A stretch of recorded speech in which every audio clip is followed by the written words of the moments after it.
How can our watershed beat the heat, even in the face of climate change? Hey there, watershed folks and friends. This is Mondays with Maury.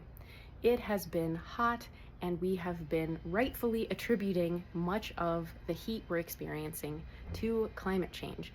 But there's another factor that we don't maybe talk enough about, and that is the heat island effect, or very commonly called the urban heat island effect. But this doesn't just happen in urban areas.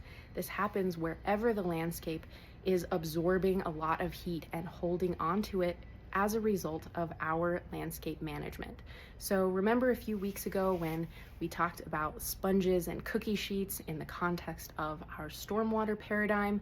Well, a heat island effect is actually another result of that.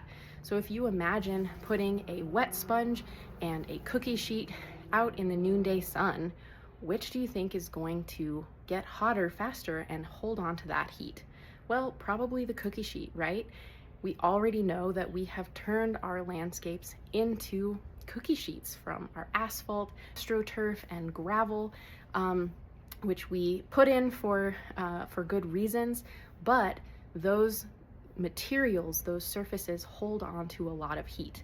We can conserve water while still having a spongy landscape through green stormwater infrastructure, and such tools that I talk about a lot on this channel, and we're so lucky to have so many experts in our community. But the general idea is that if we can return to that spongy paradigm from the cookie sheet, it not only benefits the water cycle locally, but it can help mitigate the impacts of increasing heat as we try to build resilience in the face of climate change. See you around the watershed.